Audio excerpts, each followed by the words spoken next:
आइए प्रिय परमेश्वर का हम धन्यवाद करेंगे उसके बड़े अनुग्रह के लिए, जिसके अनुसार उसने हमें एक सुंदर अवसर दिया है कि हम उसके चरणों के पास आकर प्रार्थना, विनती और निवेदन कर सकें।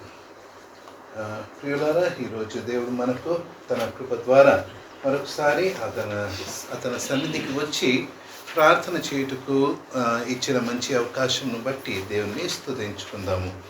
आज के मनन के लिए हम रोमियो को लिखी गई पत्री 8वां अध्याय निकालेंगे। ఈ రోజు వాక్య ధ్యానం కోసము రోమియోలకు రాసిన పత్రిక 8వ అధ్యాయం చూసుకుందాం। रोमियो को लिखी गई पत्री 8वां अध्याय और उसके 26 वचन को हम पढ़ेंगे। రోమియోలకు రాసిన పత్రిక 8వ అధ్యాయం 26వ వచనంలో చదువుకుందాం। इसी रीति से आत्मा भी हमारी दुर्बलता में सहायता करता है, क्योंकि हम नहीं जानते कि प्रार्थना किस रीति से करना चाहिए, परंतु आत्मा आप ही ऐसी आहें भर भर कर जो बयान से बाहर है हमारे लिए विनती करता है। అటువలే ఆత్మయు మన బలహీనతను చూసి సహాయం చేస్తున్నాడు। ఏలైనగా మనం యుక్తముగా ఎలాగో ప్రార్థన చేయవలనో మనకు తెలియదు, కానీ ఉచ్చరింప సౌఖ్యము కానీ మూలుగులతో ఆత్మ తానే మనపక్షంగా విజ్ఞాపన చేస్తున్నాడు। पढ़े गए भाग में हम पवित्र आत्मा की सेवकाई को हम विश्वासियों में और कलीसिया में देख रहे हैं। చదవబడిన భాగంలో మనము పరిశుద్ధాత్మ యొక్క పరిచయము మనలో సంఘములో ఏ రీతిగా ఉన్నదో చూస్తూ ఉన్నాము। विशेष रीति से यहाँ पर किस रीति से प्रार्थना किया जा रहा है उसके विषय में पढ़ रहे हैं। మరి ప్రాముఖ్యంగా ఏ రీతిగా ఇక్కడ ప్రార్థన చేయబడుతున్నదో ఆ అంశమును మనము చూస్తున్నాము। रोमियो को लिखी गई पत्री 8वां अध्याय में जब हम आते हैं, यहाँ पर हम विशेष रीति से पवित्र आत्मा के कार्यों को देखते हैं। రోమియోలకు రాసిన పత్రిక 8వ అధ్యాయంలో మనము చదువుతున్నప్పుడు ప్రాముఖ్యంగా పరిశుద్ధాత్మ యొక్క కార్యమును చూస్తూ ఉన్నాము। और यह कार्य हर एक विश्वासी में किस प्रकार से होता है हम देखते हैं। ఈ కార్యము ఏ రీతిగా ప్రతి విశ్వాసిలో జరుగుతూ ఉన్నదో అది మనము చూస్తూ ఉన్నాము। रोमियो के प्रारंभिक भाग में संपूर्ण मनुष्य जाति पापी है हम देखते हैं। రోమియోలకు రాసిన పత్రికలో మొదటి భాగంలో సంపూర్ణ మానవ జాతి ఏ రీతిగా పాపి అయి ఉన్నదో అది చూస్తూ ఉన్నాము। फिर प्रभु यीशु मसीह में किस प्रकार से पापी मनुष्य के लिए उद्धार उपलब्ध है देखते हैं। అనంతరము ఏ రీతిగా ప్రభు అయిన యేసుక్రీస్తులో పాపి మానవునికి రక్షణ అందింపజేయబడుతూ ఉన్నదో అది చూస్తూ ఉన్నాము।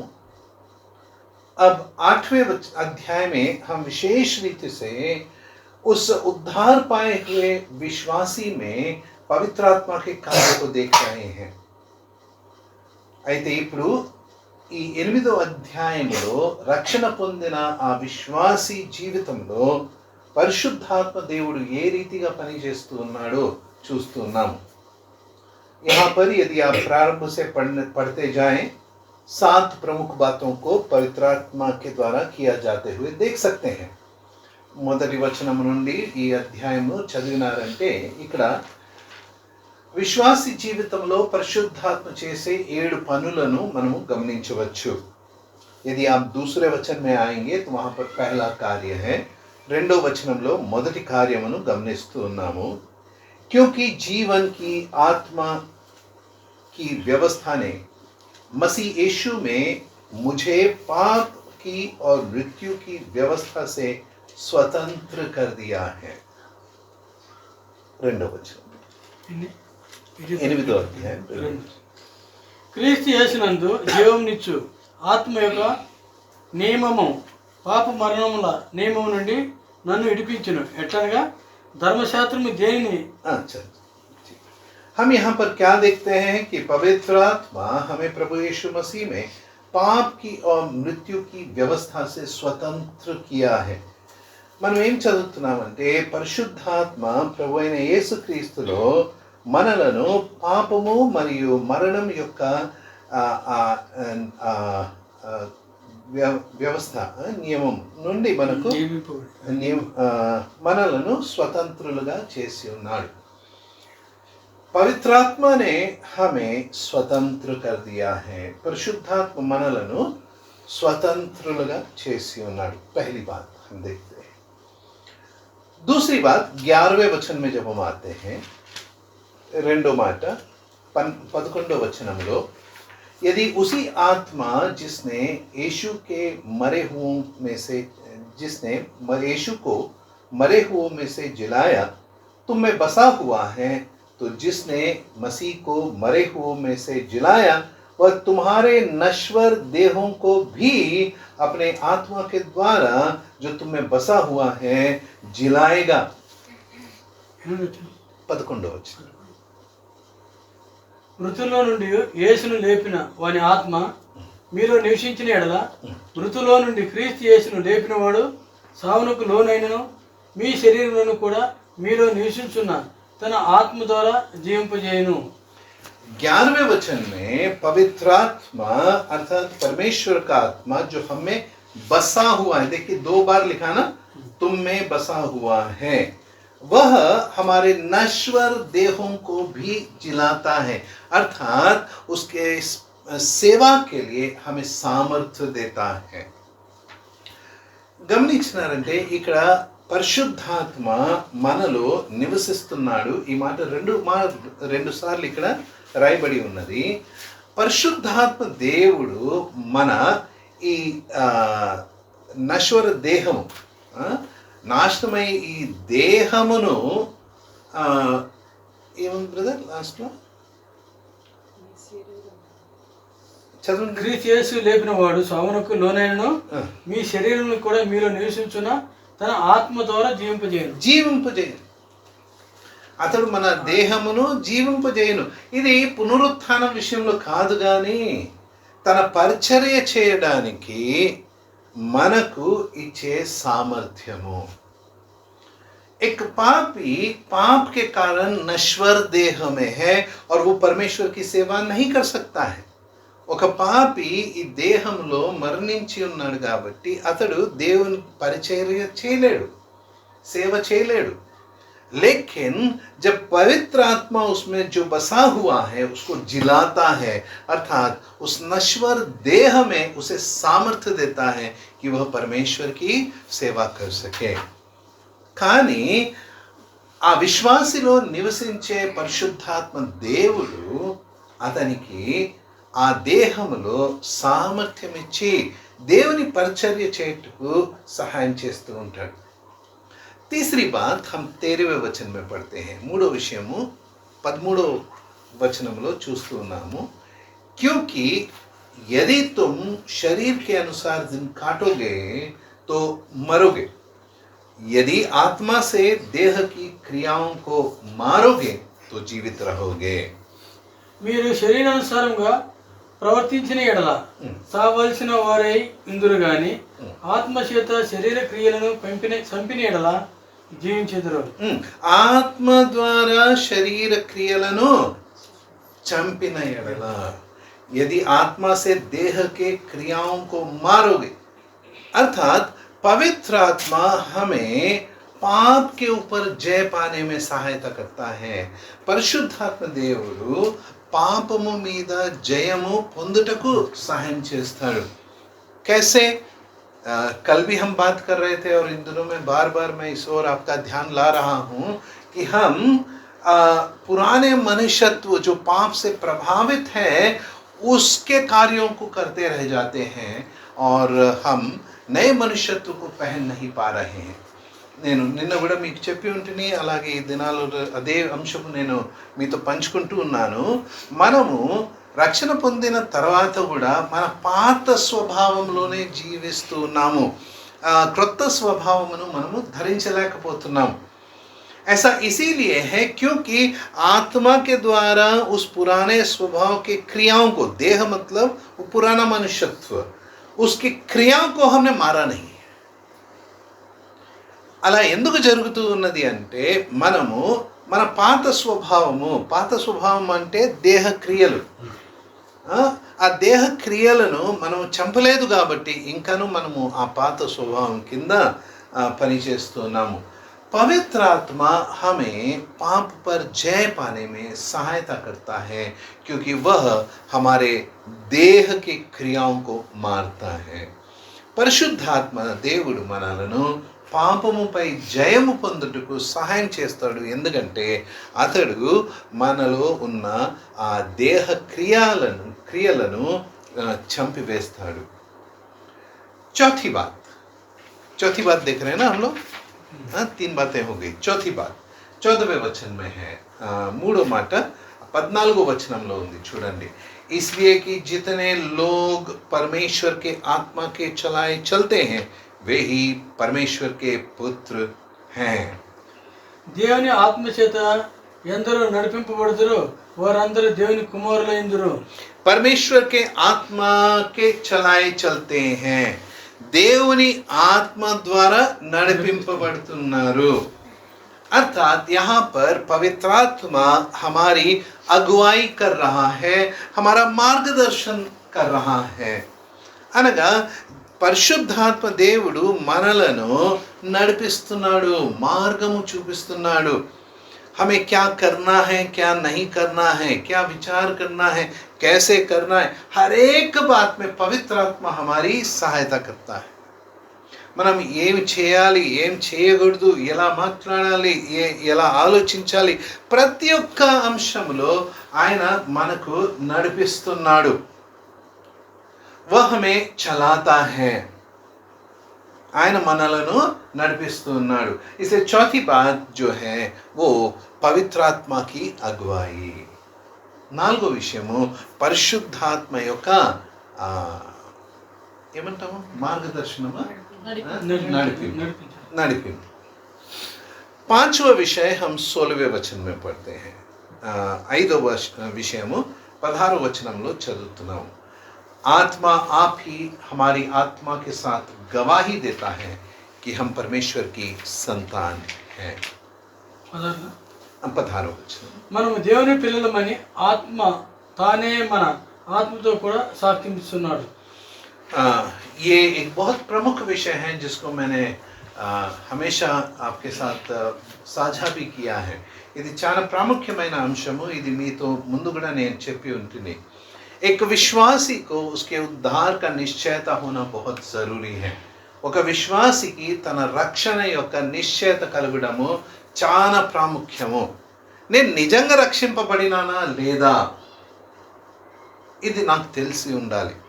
मैं सचमुच में उद्धार पाया हूँ या नहीं, ये मुझे मालूम होना चाहिए. अगर मैंने उद्धार पाया है, पवित्र आत्मा मेरे आत्मा में गवाही देता है कि मैं परमेश्वर के संतान हूँ.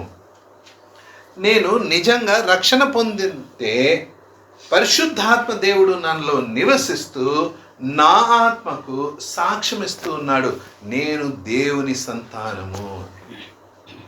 अर्थात यहाँ पर पवित्र आत्मा हमारे पुत्रत्व की गवाही दे रहा है. हम परमेश्वर की संतान हैं, उसकी गवाही दे रहा है. ఇక్కడ పరిశుద్ధాత్మ దేవుడు మనము దేవుని కుమారులము, దేవుని సంతానమని సాక్ష్యం ఇస్తూ ఉన్నాడు. 6वां विषय 26वें वचन में देखते हैं. సాక్ష్యము, మన పుత్రత్వం విషయంలో సాక్ష్యము, हमारे पुत्रत्व के विषय में गवाही. 26वें वचन में है, इसी रीति से आत्मा भी हमारी दुर्बलता में सहायता करता है. మొదటి వాక్యం 16వ వచనం 26వ వచనం. అటువలే ఆత్మయు మన బలహీనతను చూసి సహాయం చేస్తున్నాడు. पवित्र आत्मा जो हमें वास करता है वो जानता है कि हम कितने बलहीन हैं. పరిశుద్ధాత్మ దేవుడు మనలో నివసించేవాడు. అతనికి తెలుసు మనం ఎంత బలహీనంగా ఉన్నాము.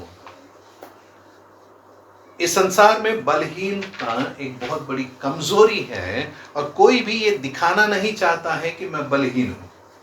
ఈ లోకంలో బలహీనత ఒక చాలా నకారాత్మకమైన అంశము.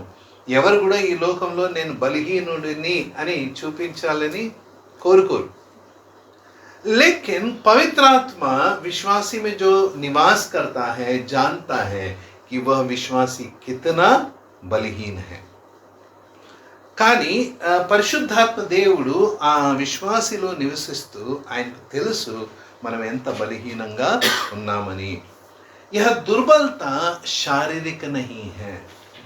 ఇది శారీరకమైన బలహీనత కాదు.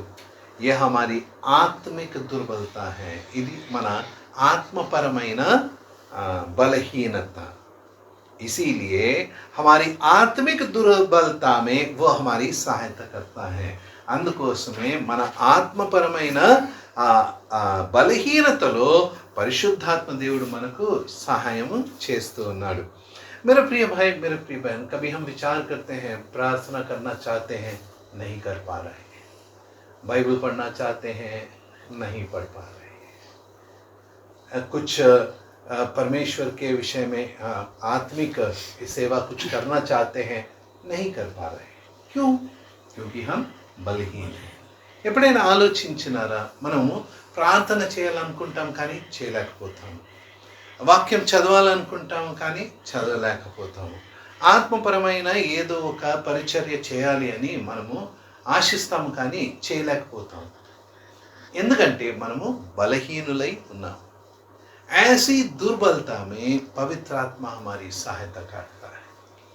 ఇటువంటి నిర్బలతలో బలహీనతలో పరిశుద్ధాత్మ దేవుడు మనకు బలము ఇస్తాడు, సహాయం చేస్తాడు. पिछले कुछ दिनों में करीब एक 3-4 दिनों से मैं एक विशेष अंश पर एक आत्मिक युद्ध लड़ रहा था. గత 3-4 రోజుల నుంచి నేను ఒక ప్రత్యేకమైన ఆత్మిక అంశంలో నేను పోరాడుతూ ఉంటాను.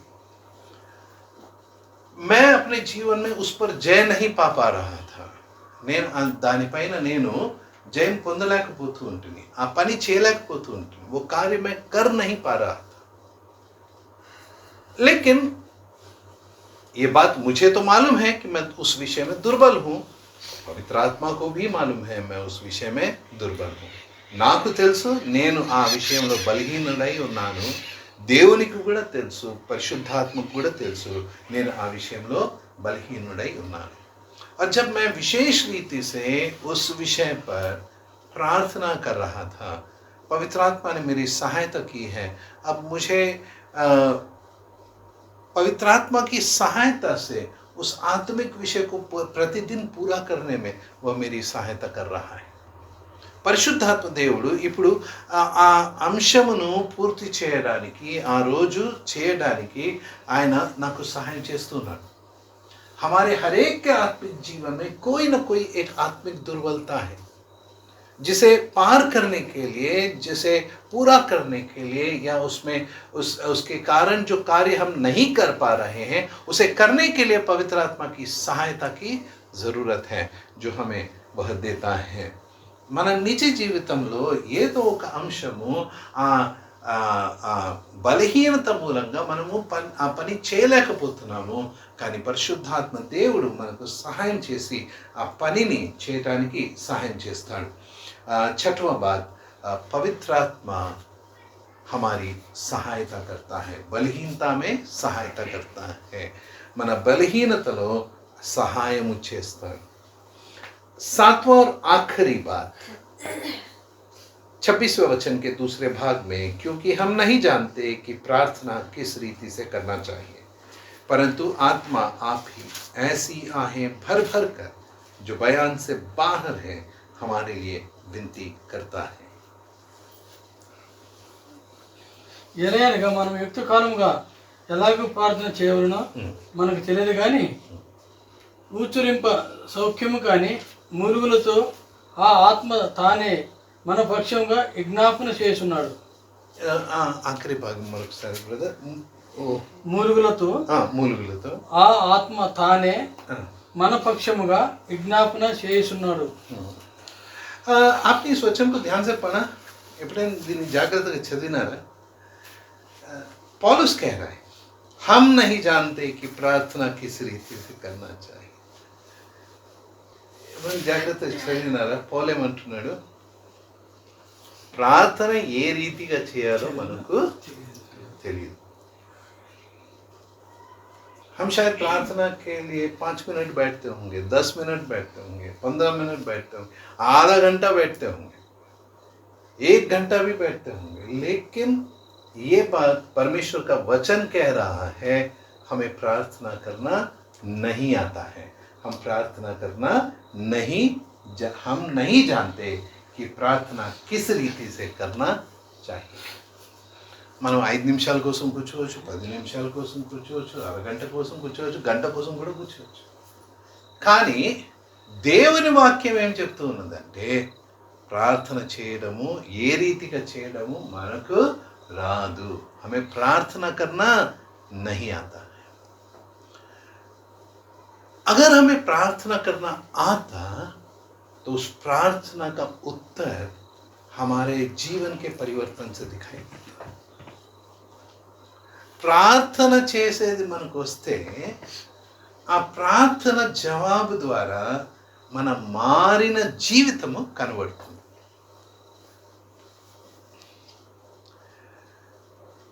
प्रार्थना हम हमेशा ही हमारी भौतिक ज़रूरतों के लिए करते हैं, हमारी समस्याओं के लिए करते हैं, परेशानियों के लिए, कठिनाइयों के लिए करते हैं. ప్రార్థన ఎప్పుడు చేస్తామంటే సమస్య ఉన్నప్పుడు, ఏదైనా కష్టం ఉన్నప్పుడు, నష్టం ఉన్నప్పుడు, ఏదో ఒక సమస్య ఉన్నప్పుడు. ఇది ఎప్పుడు మనము మన భూలోకమైన అవసరతాల కోసము చేస్తుంటాం. लेकिन आगे के वचनों को अगर आप ध्यान से देखेंगे, यहाँ पर गौर करेंगे कि पवित्र आत्मा आहें भर भर कर हमारे लिए विनती कर रहा है. ముందు చదివినారంటే ఏం రాయబడి ఉంది అక్కడ? ఆత్మ మూలుగుతూ మన కోసము ప్రార్థిస్తున్నాడు. విజ్ఞాపన చేస్తున్నాడు, ప్రార్థన చేస్తున్నాడు.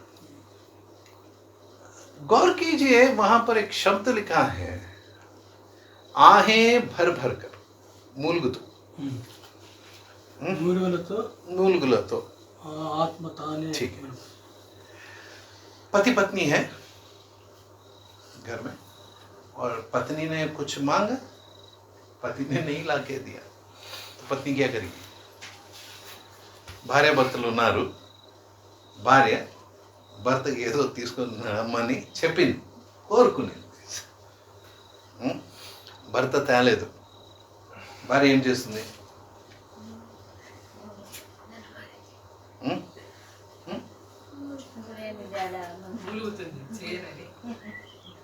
చేయనని మూలుగుతుంది. वो नहीं करूंगी करके आहें नहीं भरती, करती है. पत्नी अच्छी है, वो काम करती है, लेकिन आहें भर दिन अंता बैठ तिरके वस्तुनी दिन पूरा बाहर घूम के आता है, कपड़े धो रही है ना, थपा थपा मार मार के బట్టలు ఉతుకుతుంది కదా, కొట్టి కొట్టి ఉతుకుతున్నాడు. బాహర్ పూరా घूम के आता है, బయటంతా తిరిగి వస్తాడు, తన పనులన్నీ చేసుకుంటాడు, उसके काम पूरे करता है, उसको जो जो चाहिए वो सब ला के देता है, ఆయనకేం కావాలో అన్నీ తెచ్చిస్తాడు. నేను అడిగింది ఒక చిన్నది, मैंने एक छोटा सा मांगा, लेकिन वो भूल गया. కానీ ఆయన మర్చిపోయినాడు. मैं हूं करके भी उसको नहीं मालूम, నేను ఉన్నానని కూడా ఆయనకి తెలియదు. అసలు ఆయనకి తెలుసా పెళ్ళి అయిందని? उसको याद है क्या हमारा शादी हुआ, मैं एक घर में हूं, क्या ये आहें भर रही है, ये मैं आमें మూలుగుతుంది, పని చేస్తానమ్మా, బట్టలు ఉతుకుతాను, काम कर रही है, कपड़े धो रही है, लेकिन आहें भर रही है। आहें कब भरते हैं? आहें कब भरते हैं? जब दुख होता है। ఎప్పుడు మూలుగుతాము? ఎప్పుడు మూలుగుతాము? దుఃఖమును కదా। और यहाँ पर कैसी आहें लिखा है?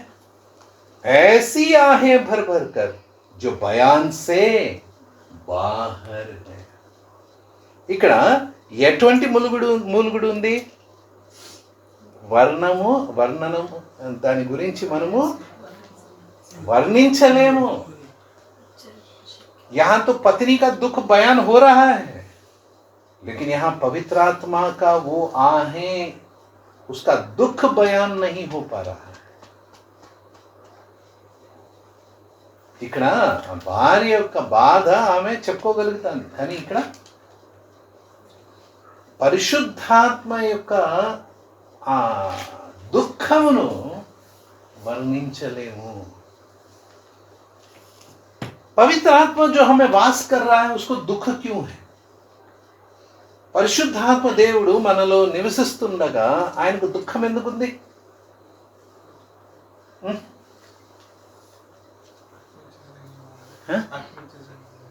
ఆత్మిక్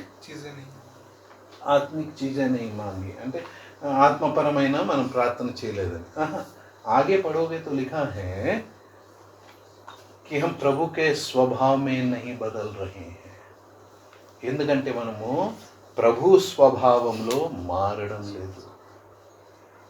एफिसियों को लिखी गई पत्री 4 अध्याय के 30वें वचन में, एफिसियों को రాసిన పత్రిక 4వ అధ్యాయము 30వ వచనములో, एफिसियों को लिखी गई पत्री 4 अध्याय वचन 30, परमेश्वर के पवित्र आत्मा को शोकित मत करो जिससे तुम पर छुटकारे के दिन के लिए छाप दी गई है। దేవుని పరిశుద్ధాత్మను దుఃఖపరచుకుడి, విమోచన దినమున వరకు ఆయన యందు మీరు ముద్రింపబడి ఉన్నారు। पवित्र आत्मा तुम में जो वास करता है, पवित्र आत्मा का छाप तुम में लगा है। इसने पहले अध्याय में भी बोला है ना। పరిశుద్ధాత్మ దేవుడు మీలో నివసిస్తున్నాడు, ఆయన ముద్ర మీ పైన ఉన్నది అని మొదటి అధ్యాయంలో కూడా చెప్పి ఉన్నాడు। यहाँ पर भी फिर वही कह रहा है कि पवित्र आत्मा तुम्हें वास करता है, उसका छाप तुम पर है। ఇక్కడ కూడా ఆయన అదే మాట అంటున్నాడు, పరిశుద్ధాత్మ దేవుడు మీలో నివసిస్తున్నాడు, ఆయన ముద్ర మీ పైన ఉన్నది। और वो कहता है परमेश्वर के पवित्र आत्मा को शोकित मत करो। ఏం రాస్తున్నారు బ్రదర్ అక్కడ? 30వ వచనంలో దేవుని పరిశుద్ధ ఆత్మను దుఃఖపరచుకుడి, దేవుని పరిశుద్ధాత్మను దుఃఖపరచుకుడి। क्यों वो दुखित होता है? एक विश्वासी के जीवन से पवित्र आत्मा क्यों दुखित होता है? ఒక విశ్వాసి జీవితంతో పరిశుద్ధాత్మ దేవుడు ఎందుకు దుఃఖించబడుతున్నాడు? आगे के वचनों को पढ़ेंगे तो वहाँ पर लिखा है, देखो सब प्रकार की 31 वचनम में हेलो सब प्रकार की कड़वाहट और प्रकोप और क्रोध और कलह और निंदा और बैरभाव समेत तुमसे दूर किए जाएं। సమస్తమైన ద్వేషము, కోపము, క్రోధము, అల్లరి దోషణ, సకలమైన దుష్టత్వము మీరు విసర్జించుడి। क्या ये वो कह रहा है पुराने मनुष्यत्व को उतारो। ఏం రాయబడి ఉన్నది? మీ పాత స్వభావమును తొలగించండి అని చెప్తున్నాడు। वही बात ऊपर लिखा है ना 21 से लेकर 24 वचन में, పైన 21వ వచనం నుండి 24వ వచనం వరకు అదే కదా రాయబడి ఉన్నది, పాత స్వభావమును తొలగించుడి। प्रभु यीशु मसीह के स्वभाव को पहन लो, नए मनुष्यत्व को पहन लो, अपने सृष्टिकर्ता के स्वभाव को पहन लो। तुम मसीह में नई सृष्टि हो, उस सृष्टिकर्ता प्रभु यीशु मसीह के स्वभाव को पहन लो, नए मनुष्यत्व को पहन लो। నూతనగా జన్మించిన వారు మీరు ప్రభువైన యేసుక్రీస్తులో నూతన సృష్టి అయి ఉన్నారు. ఆ నూతన స్వభావమును ధరించండి. ప్రభువైన యేసుక్రీస్తు యొక్క స్వభావమును ధరించండి. మీ సృష్టికర్త యొక్క స్వభావమును ధరించండి. और क्योंकि हम अपने पुराने मनुष्यत्व को संभाल के रखते हैं, इसीलिए पवित्र आत्मा शोकित है, दुखित है. మనము మన జీవితంలో మన పాత స్వభావమును చాలా జాగ్రత్తగా భద్రపరిచి పెట్టుకొని ఉన్నాం కాబట్టి పరిశుద్ధాత్మ दुखिస్తూ ఉన్నాడు. मेरे प्रिय भाई, मेरे प्रिय बहन, उसका ही प्रभाव है कि हम प्रार्थना करना नहीं जानते हैं. पुराना स्वभाव पाप से प्रेरित है, इसीलिए हम प्रार्थना नहीं कर सकते हैं. మనము ప్రార్థన చేయడము మనకు తెలీదు. ఎందుకంటే మన పాత స్వభావము ఆ పాపముతో ప్రేరేపింపబడి ఉంది కాబట్టి ప్రార్థన చేయటము మనకు రాదు. हमारी प्रार्थनाओं में सारा कचरा भरा रहता है, लेकिन परमेश्वर के लिए जैसा हमारा जीवन चाहिए उसके लिए हमें प्रार्थना करना नहीं आता है. మన ప్రార్థనలో ఉన్న చెత్త చెదారమంతా ఉంది, కానీ దేవుని కోసము ఎలా జీవించాలి దానికోసం ప్రార్థన మనలో లేదు. मेरे प्रिय भाई, मेरे प्रिय बहन, आज इन वचनों में हम यही देख रहे हैं, क्योंकि आगे के वचनों को आप पढ़ेंगे तो आपको समझ में आएगा कि आत्मा क्या हमसे चाहता है. ముందు వాక్యములను మీరు చదివినారంటే ఆత్మ మనతో ఏం కోరుకుంటూ ఉన్నాడో అది అక్కడ రాయబడి ఉన్నది. परमेश्वर हमारी सहायता करे कि हम पवित्र आत्मा के दुख को अपने आत्मिक जीवन के उन्नति के द्वारा कम कर सकें. మన ఆత్మిక జీవితంలో అభివృద్ధి పొంది పరిశుద్ధాత్మ దేవుని యొక్క దుఃఖమును మనము తగ్గించుటకు దేవుడు మనకు సహాయం చేయనుగాక. हमारा प्रार्थना और हमारे अंश परमेश्वर की दृष्टि में आत्मिक रूप से प्रभु यीशु मसीह के स्वभाव में बदलने के लिए हो. प्रभु हमारी सहायता करे. మన ప్రార్థన కూడా ఆత్మికంగా మనము ప్రభు అయిన యేసుక్రీస్తు స్వరూపంలో మార్చబడడానికి సహాయం కోసము మనము ప్రార్థన చేసుకుందాము. परमेश्वर हमारी सहायता करे.